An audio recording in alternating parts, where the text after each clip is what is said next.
అందరికీ నమస్తే అండి. వెల్కమ్ టు మంచివాడి యూట్యూబ్ ఛానల్. రీసెంట్గా తెలంగాణ రాష్ట్రం సూర్యాపేట టౌన్కి చెందినటువంటి శ్రీకాంత్ అనే ఒక రైతు సోదరుడు తన ఎద్దుల్ని అమ్మకం కోసం మన ఛానల్ని సంప్రదించడం జరిగింది. సో నేను వీడియో ఎడిట్ చేసి యూట్యూబ్లో అప్లోడ్ చేశాను. అప్లోడ్ చేసిన కేవలం 4 రోజులకే ఎద్దులైతే అమ్ముడుపోయాయి అన్నమాట. సో ఆ ఎద్దులు వాళ్ళ ఊరు పక్కనే ఉన్నటువంటి ఒక రైతు అయితే కొనుక్కున్నారంట. యాక్చువల్గా వాటి యొక్క ధర 1,50,000 రూపాయలు.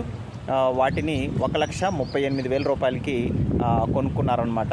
సో కొనుక్కున్న వాళ్ళు అమ్మిన వాళ్ళు ఇద్దరు చాలా సాటిస్ఫైడ్గా ఉన్నారు. కేవలం 150 రూపాయలతోనే రైతులు తమ ఎద్దుల్ని అమ్ముకోగలిగారు. నాకు చాలా ఆనందంగా అనిపించింది. ఎందుకంటే నేను రైతుకు ఉపయోగపడుతున్నాననే హ్యాపీనెస్ అయితే నాకు చాలా ఉంది. ఈవెన్ నా టైం వేస్ట్ అవుతున్నప్పటికీ కూడా నేను ఈ వీడియోలు అయితే చేస్తున్నాను అనమాట.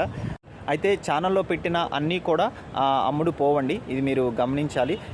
ఏవైతే ఆవులైతే హైట్ ఎక్కువగా ఉన్నాయో, పాలు ఎక్కువగా ఇస్తున్నాయో అవి మాత్రమే అమ్ముడుపోతున్నాయి.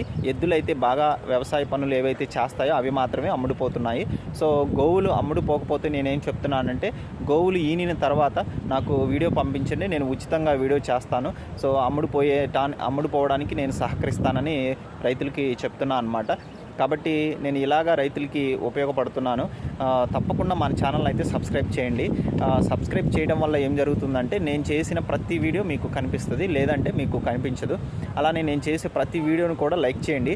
లైక్ చేయడం వల్ల ఏం జరుగుతుందంటే, యూట్యూబ్ అనేది మరికొంతమందికి మన వీడియోల్ని పంపిస్తూ ఉంటుంది. ఇలాగ ఛానల్ అనేది మనది ఇంకా కొంచెం పెద్దదవుతుంది అనమాట.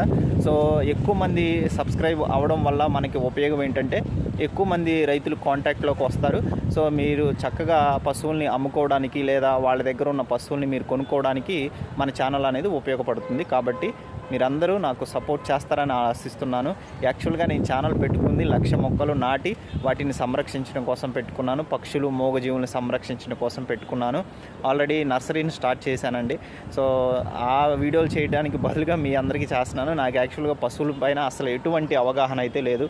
ఎద్దులు, ఆవులు అంటే నాకు అసలు చిన్నప్పుడు భయం అనమాట. సో ఒకసారి మా నాన్నగారు ఎద్దుల్ని తోలుకొని రమ్మని అంటే నేనేం చేశాను అంటే, కర్ర పట్టుకొని వాటి వెనకే పరిగెత్తాను. అవి ఇంకా స్పీడ్గా పరిగెత్తాయి. అలాగా 3 కిలోమీటర్లు పరిగెత్తిచ్చాయన్నమాట. సో ఇంటికి వెళ్ళిపోయాయి. అక్కడి నుంచి నాకు ఎద్దులు అంటే చాలా భయం. కానీ అనుకోకుండా అన్ఎక్స్పెక్టెడ్గా నేను ఎద్దుల వీడియోలు, ఎద్దులతోనే సహవాసం చేస్తున్నాను అనమాట. కానీ చాలా హ్యాపీగా ఉంది. ఇప్పుడు నాకు ఎద్దులు, ఆవులు, కోడిదోళ్ళు అంటే ఇష్టమైతే పెరిగింది. Thank you all.